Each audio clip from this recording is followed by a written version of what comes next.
नमस्कार। आज हम एक नज़र डाल रहे हैं नरेंद्र मोदी के जीवन और उनके राजनीतिक सफ़र पर। और इसके लिए हम खास तौर पर देख रहे हैं एक स्रोत जिसका नाम है नरेंद्र मोदी संघर्ष से शिखर तक। मकसद ये समझना है कि ये स्रोत उनकी कहानी को कैसे दिखाता है, मतलब कैसे एक साधारण पृष्ठभूमि का व्यक्ति स्रोत के अनुसार देश के इतने ऊंचे पद तक पहुंचा। जी हाँ, बिल्कुल। और ये स्रोत, जैसा आपने कहा, उनकी कहानी को एक तरह से संघर्ष, अनुशासन और देशभक्ति की मिसाल की तरह पेश करता है। तो चलिए देखते हैं कि ये स्रोत उनकी यात्रा के किन खास पड़ावों पर रोशनी डालता है। हाँ, तो शुरुआत करते हैं बिल्कुल शुरू से। जन्म गुजरात के वडनगर में 17 सितंबर 1950। स्रोत उनके शुरुआती जीवन के बारे में क्या कहता है, मतलब क्या खास बताता है? स्रोत बताता है कि परिवार बहुत ही साधारण था। पिता रेलवे स्टेशन पर चाय बेचते थे और नरेंद्र मोदी बचपन में उनकी मदद भी करते थे। स्रोत इस बात पे जोर देता है, शायद ये दिखाने के लिए कि उनकी जड़ें कितनी जमीन से जुड़ी थीं और वो शुरुआती संघर्ष कैसा था, जिसे वो स्रोत उनकी आगे की यात्रा की एक तरह से नींव मानता है। अच्छा, और बचपन के बाद एक अहम मोड़ का जिक्र आता है स्रोत में, जब उन्होंने घर छोड़ा, एक आध्यात्मिक खोज। उसे कैसे दिखाया गया है? हाँ, ये दिलचस्प है। स्रोत के मुताबिक ये सिर्फ कहीं चले जाना नहीं था। हिमालय जाना, वहां आत्मचिंतन करना, इसे उनके जीवन को एक दिशा देने वाला एक बहुत ही अहम दौर बताया गया है। और फिर वहां से लौटकर वो राष्ट्रीय स्वयंसेवक संघ आरएसएस, उससे जुड़े। स्रोत इसको उनके सार्वजनिक जीवन और फिर आगे चलकर राजनीति में आने का, क्या कहते हैं, शुरुआती पॉइंट मानता है। ओके, और फिर राजनीति में एंट्री, बीजेपी में पहले संगठन का काम और फिर मुख्यमंत्री बनना। इस सफर को स्रोत किस नजरिए से देखता है? हाँ, तो 1990 के दशक में बीजेपी में उनका संगठनात्मक काम और फिर एकदम से 2001 में गुजरात का मुख्यमंत्री बनना, स्रोत इसे एक बड़ा टर्निंग पॉइंट मानता है। और यहाँ पर वो विकास पुरुष वाली जो छवि है, उसे गढ़ने पर जोर देता है। हाँ हाँ, वो काफी चर्चा में रहा था। बिल्कुल। पर यह भी बताना जरूरी है कि स्रोत 2002 के दंगों और उससे जुड़े विवादों का जिक्र करता है, लेकिन साथ ही वो ये भी रेखांकित करता है कि कैसे मोदी ने अपना फोकस गुजरात के इंडस्ट्रियल डेवलपमेंट, औद्योगिक विकास पर रखा।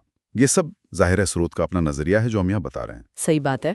अच्छा, गुजरात के बाद फिर राष्ट्रीय राजनीति। 2014 का चुनाव तो बहुत ही बड़ा पड़ाव था। स्रोत इस जीत को कैसे समझाता है?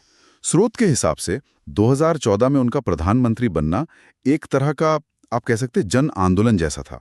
और वो अच्छे दिन आने वाले हैं का नारा वो उसका प्रतीक बन गया था।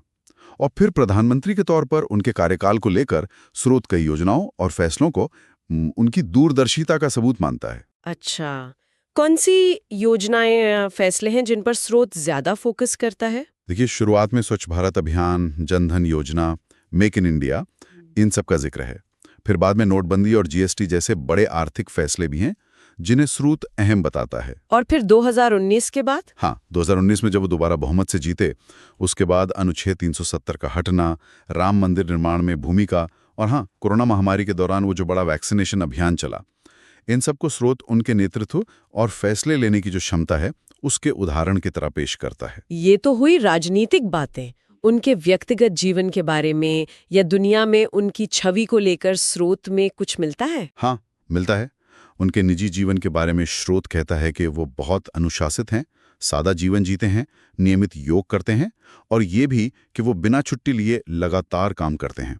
इसे उनकी कर्मठता के प्रमाण की तरह दिखाया गया है।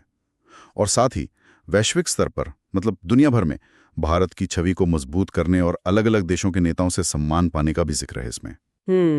तो कुल मिलाकर देखें तो इस स्रोत का जो केंद्रीय संदेश है वो क्या निकल कर आता है? आखिर में ये स्रोत नरेंद्र मोदी को सिर्फ एक राजनेता नहीं मानता, बल्कि एक विचार या एक प्रेरणा की तरह देखता है। संदेश बहुत साफ है स्रोत का कि अगर पक्का इरादा हो, दृढ़ इच्छा शक्ति हो, तो कोई भी व्यक्ति, चाहे किसी भी पृष्ठभूमि से हो, वो असाधारण ऊंचाइयों तक पहुंच सकता है। ये बात सोचने पे मजबूर करती है कि कैसे एक व्यक्ति की कहानी को इतने बड़े पैमाने पर एक प्रेरणा की तरह पेश किया जा सकता है। तो संक्षेप में कहें तो हमने देखा कि ये स्रोत नरेंद्र मोदी की यात्रा को कैसे दिखाता है, वडनगर से लेकर प्रधानमंत्री पद तक का सफर, उनके कार्यकाल के मुख्य बिंदु, उनकी व्यक्तिगत छवि, जैसा भी इस दस्तावेज में बताया गया है। जी हाँ। और जैसा हमने बात की, स्रोत लगातार उनकी दृढ़ इच्छा शक्ति और देशभक्ति को इस पूरी कहानी का मतलब मूल तत्व मानता है। और जाते जाते एक सवाल शायद सोचने के लिए छोड़ सकते हैं।